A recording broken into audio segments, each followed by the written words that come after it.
An old film records the historic arrival of the first jumbo jet at London's Heathrow Airport in 1970. Pan American Airways Clipper Victor 747. 7 years later, this very plane would lie in ruins, shattered in the world's worst air crash.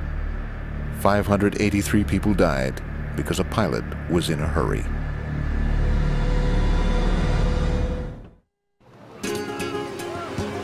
The island of Tenerife in the Canaries. Its beaches lure sun-starved vacationers from all over northern Europe.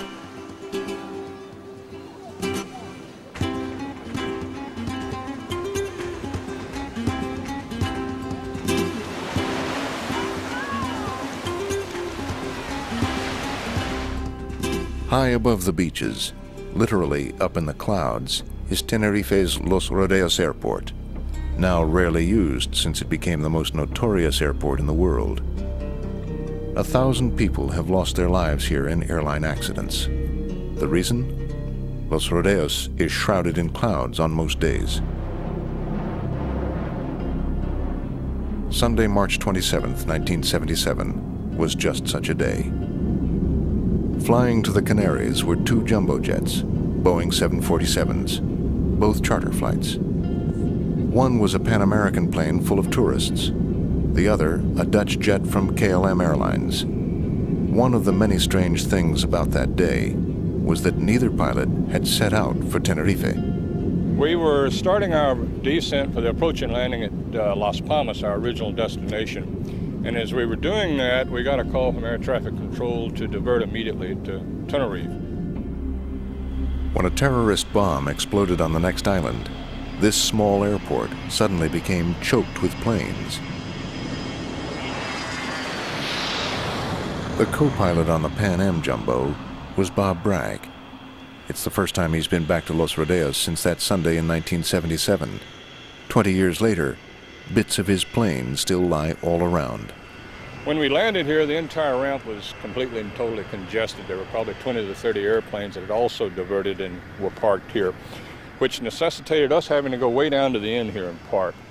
By now there are 400 people who've been up all night, half the day before possibly, and they don't quite understand what's going on. And our information was certainly limited at that point. We really didn't know the circumstances or what had actually transpired. The facilities on board, I suppose by now were a little well, it was busy, let me put it that way, and everybody was restless. The Dutch pilot, Captain Van Zanten, was getting restless too. His plane was parked alongside the Pan Am, and the American pilots could hear him constantly on the radio, anxious to be on his way before he ran out of flying hours. He was very irritated about the situation, as I'm sure all of us were, because most of us had been flying all night long, and we were all anxious to get to our destination. Basically, about that time, he decided to start refueling. Concurrent with that, they opened up the airport at Las Palmas. So the engineer and I got out and walked and measured the wingtip clearance between the KLM 747 and our 747. And we found out that we were about 12 feet short of being able to get around him and taxi out. So we had to wait for the KLM airplane to refuel. The two aircraft were parked at the wrong end of the runway for takeoff. With so many planes choking the airport, the only way to get to the correct end was by taxiing up the runway itself. Drawing on the investigators' report, this simulation recreates the accident. Air traffic control ordered the KLM to go first and wait when it got to the far end. The Pan Am would follow, but would turn off the runway about 3/4 of the way down to let the KLM take off. By the time we got the clearance that we were going to leave and take off, people were very happy by then. They were quite elated. These were people who were going to meet a cruise ship in the Canary Islands and cruise around the Mediterranean. And a lot of them were senior citizens that had come from California. As the Pan Am entered the runway, clouds began to roll down from the surrounding hills. The American pilots soon found themselves inching through the dense mist, looking for their turnoff. By now, the KLM pilot had already reached the far end, turned, and was anxious to be on his way. The tower called us and asked were we off the runway, and I said negative, we're still on the runway, but we will report clear of the runway. We looked up and we saw the KLM airplane's lights, and I immediately saw the lights shaking, and I said, I think he's moving. And then it was very obvious that he was moving. So I started yelling, get off, get off. And the captain turned the airplane, went to full power on the throttles. As we were turning, I looked back out of the right window and couldn't believe it, that he was doing what he was doing. And I'll never forget, I saw the rotating beacon underneath the belly of the airplane. I closed my eyes and ducked. And I didn't even think he'd done us any damage. It was very little noise, very little shaking or anything. I was just very, very aware of things in slow motion, and everything was flying around, and all of a sudden everything settled, and nothing looked like it had before. I didn't see anything I recognized. There were no people around. When I looked up, it was obvious that he had done us a lot of damage. The windows were completely gone. I looked back to the right wing was on fire. I looked back to the left, and the entire upper deck lounge was gone. We had 28 people up there, and there was nothing left. It looked like someone had taken a big knife and just sliced the entire top of the airplane off. I could see all the way to the tail of the airplane. So I reached down to try to shut off the engines with the start levers, which controls the fuel to the engines. That didn't do any good. Obviously, all the controls were severed. Then I reached up to get the fire control handles, which is up top, which shuts the engines down. And that's when I discovered that the top of the cockpit was gone. I looked around, there was no side of the cockpit left, so I stood up and elected to jump over the side, which was about 48 feet. Dorothy Kelly found herself in the cargo hold, but managed to climb to the top of the blazing plane. I looked over the side, and it was like looking out of the second floor window from my house with nothing but jagged metal, and my thought was, by now I had lost my shoes. I've survived this, and I'm going to kill myself jumping out of here on all that debris down there. When Dorothy Kelly jumped from the blazing plane, she broke an arm, fractured her skull, and became a heroine by rescuing the captain and tending the passengers. People were lying all over the field, hurt, certainly bloody, very, very badly injured. One thing I remember in particular, there was a man who had his clothes almost completely blown off him. He was just wandering around in a daze, and I remember I kept trying to push him off to the side and get him away, and he would just keep coming right back into all the action. People were just banging in at the windows and shouting. I mean, you could hear shouts, screams from inside. And that was probably my most vivid memory, and what has hurt the most through all those years is remembering all those people and hearing them scream and realizing that they were being burned, and they were not going to get out because there was no way we could get to them.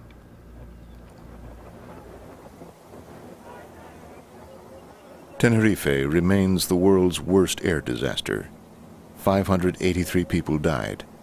Everyone aboard the KLM plane, which burned up on the runway, and all but 77 of the Pan Am passengers.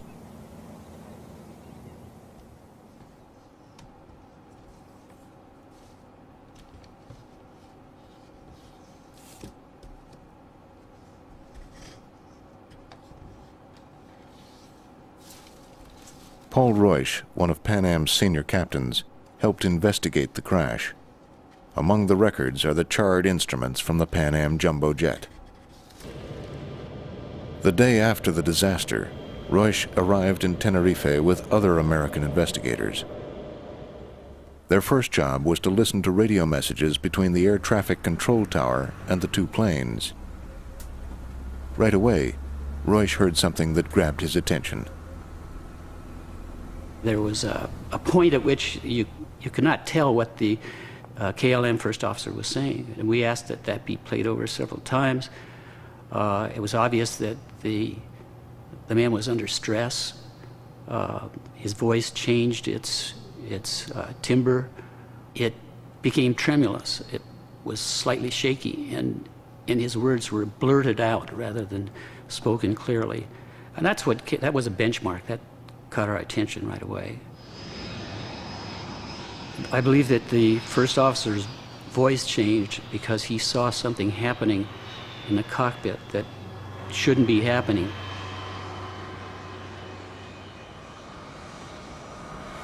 The cockpit voice recorder from the KLM plane furnished the next clue to the mystery. As the KLM plane reached the end of the runway and turned, Captain Van Zanten immediately pushed up the throttles to take off. First officer said, "No, wait a minute, we don't have our air traffic control clearance." The captain said, "Yes, I know that." He pulled the throttles back. "Now go ahead and call for it." The tower gave Captain Van Zanten his air traffic control clearance, which tells him only what route to follow. To actually take off, Van Zanten had to ask permission, but he never got that far. As the first officer was reading the clearance back to the controllers, the captain again commenced the takeoff. He pushed the throttles up. He said, "We go." The aircraft started to roll. The first officer sensed that this was not right. He knew that they hadn't been cleared for takeoff, and so he blurted out, "And we are taken off, or we are at takeoff." It wasn't even that clear. The words are difficult to comprehend, and the tenor of the voice changes. It's obviously very tense. But he felt that he had done his part in letting people know that they were commencing their takeoff. All this time, the Dutch airplane was accelerating down the runway. The flight engineer in the Dutch cockpit heard the words from the Pan Am airplane saying, "Roger will advise when we're clear," and he questioned the captain and the first officer. He said, "Then is he not clear then?" And the Pan American and both crew members said, yeah, he's clear." At that point, they were just entering the heavy cloud. They saw the Pan Am aircraft desperately trying to get off the runway, but it was not in time. The rest is history. Yeah, this one. Yeah.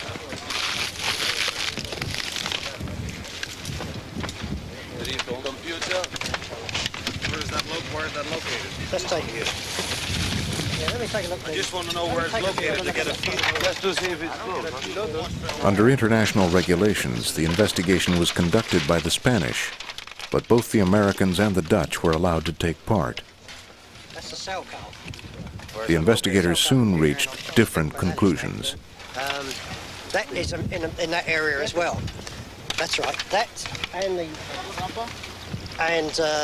fuel flow The check. Dutch were, in my opinion, searching for something to fasten onto that would divert the blame from their own countrymen.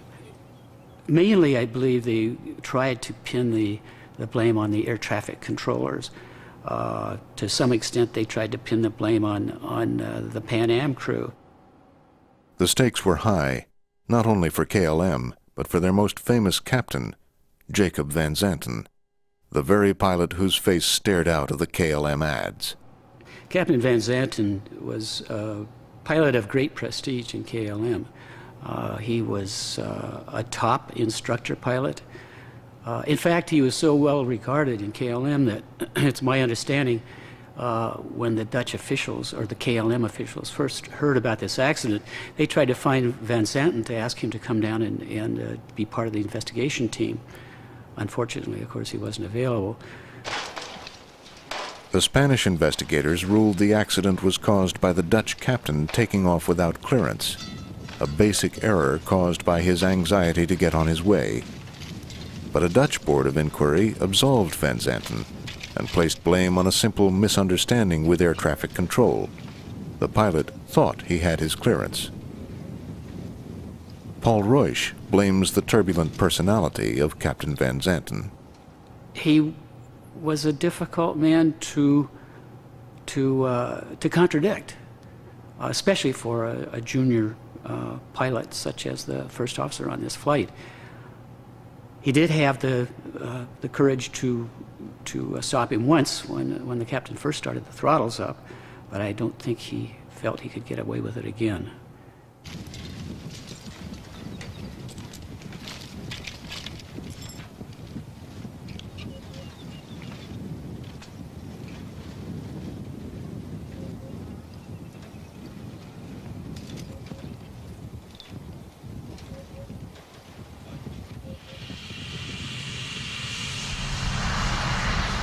United is one of the world's biggest airlines. After Tenerife, the buzzwords around here became CLR, Cockpit Leadership Resource. Every airline now has its own such program, costing millions of dollars. And a couple things that kind of facilitate... Professors are telling pilots how to get along with each other and with the flight attendants, once seen as second-class citizens. The idea was greeted with some skepticism. And then we finally got into the CLR concept a couple of years ago. For the pilots, you guys have been going through CLR since when? And when I went through CLR, I thought it was the biggest bunch of hooey ever to come down the pike. I've since changed my mind on it. But there was one section where the 5 pilots got jumped on the other pilot and made a list of adjectives to describe this particular pilot once it was all over. And I had a list of about 25 adjectives to describe me that my compatriots had given me, and I took it home and showed it to my wife, and she went down the list and she said, "Oh yeah, oh yeah, that's you, Yeah. Wow." And you said it is not, right? And I said, "It is not." Yeah, yeah. And thinking about it, I said, "Well, gee, maybe it is." Yeah. There was a lot of resistance. There was a feeling that the few guys that really need it won't get anything out of it. And I think there was, although I think everybody, after having done it, felt that everybody could get something out of it. Most I ever heard from a captain was coffee, cream, and sugar, type of thing, and that was your communication in the beginning. Now it's, you get communication of what the flight's going to be like, turbulence, the length of time. If you need any support or need any help, I'm there. To where you now feel like a group instead of the cockpit's here and the flight attendants are back here. Looking back years ago, I think that door between the cockpit and cabin served more purposes than just to divide those two areas. Yeah. I sort feel, of a psychological barrier, perhaps? Yeah, exactly. Yeah. But I don't feel that anymore. Okay. Release your seat! This is a mock evacuation after an emergency landing. Pilots see firsthand the tough part of a flight attendant's job. Through training like this, airlines are trying to weed out the kind of behavior that kills. But no one can say for sure if this program saves lives. Meanwhile, pilot error remains the cause of 70% of all airline accidents, a figure that's rising.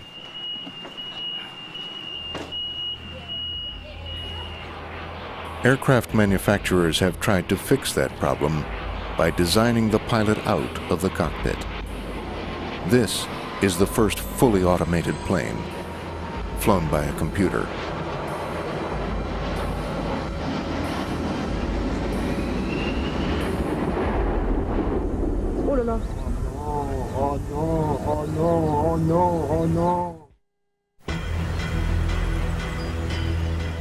On January 20th, 1992, a TV reporter in eastern France heard rumors of a plane crash in the mountains nearby. While officials pondered what to do, the journalist displayed remarkable initiative. He found the plane and the survivors by literally following his nose. We saw hundreds of military, gendarmes, firemen waiting, just doing nothing, waiting in the buses, in the cars, in the trucks. And we asked for information, and nobody was able to tell us anything. There was a smell of fumes, of kerosene fumes. So we decided to go in the forest, just following the smell. And just a few minutes later we heard some voice calling, and we discovered the survivors around the fire.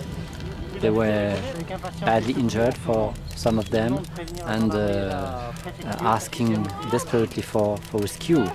It's the main thing I can remember. Every minute somebody was asking for rescuers. When are they coming? When are they coming to help us? Ici, il y a des blessés. Vite! On n'en peut plus!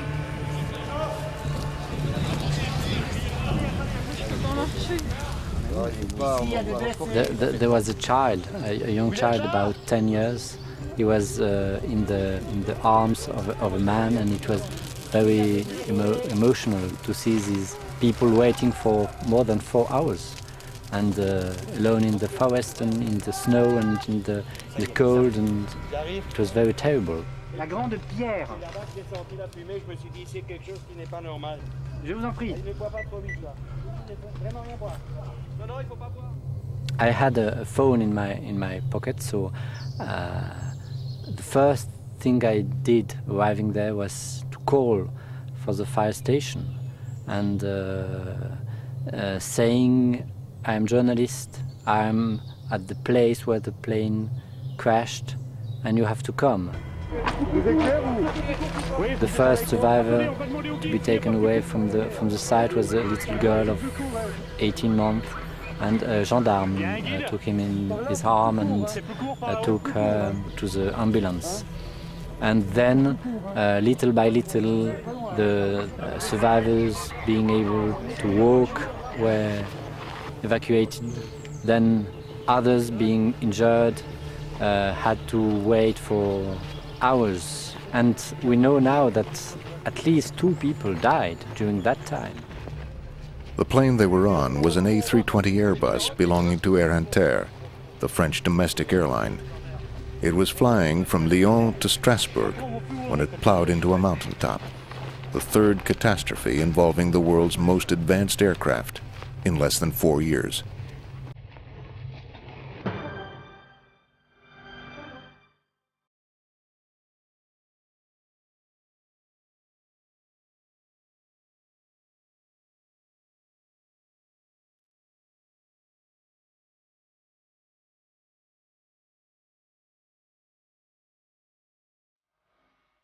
The A320 was revolutionary. Unveiled in 1988, it was the first civilian fly-by-wire aircraft. Traditionally, a pilot had direct control over his plane through cables or hydraulics linked directly to his control column. But not in the A320. The pilot would feed instructions to a computer, and it would fly the plane. The pilot would then just monitor the computer. 80 knots, thrust set. Electronic displays dominated the new so-called glass cockpit, and the control column was replaced by a side stick, like those on a computer game. V1, VR, Computers were cheaper. V2. They saved 1 man in the cockpit and could manage fuel more efficiently. And they were safer. They would review the pilot's actions and block what they considered dangerous maneuvers. For the first time in aviation history, pilots had no longer an undisputed and direct access to the flight controls of their aircraft, but were dependent on what the construction engineers programmed into the software of the steering computers. The manufacturer defined what pilot input would be adequate and safe. And this design philosophy was the first step to the elimination of the pilot. All the new American jets now flew with the cutting-edge technology of the A320. But it aroused suspicion among traditional stick and rudder men. Heino Caesar, Lufthansa's chief safety pilot, was unimpressed by the computerized controls, especially the so-called side stick. And the pilot can place his hand on that stick, and he can't feel how the autoflight system is steering his aircraft.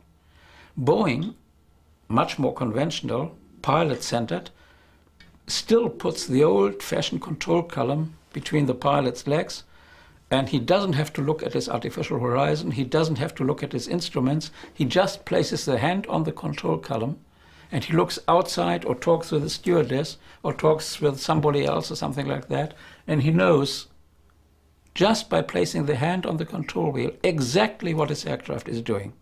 Everything. And in these advanced aircraft, you can't feel it anymore. You are restricted to your highly claimed optical channel. You have to pick up everything optical. You can't hear anything, you can't smell anything, you can't feel the thing. You have to look at some instruments. A strange series of incidents followed, involving the computer doing things the pilot didn't expect it to do. The first took place at an air show in France, with a plane flown by Air France's star A320 pilot.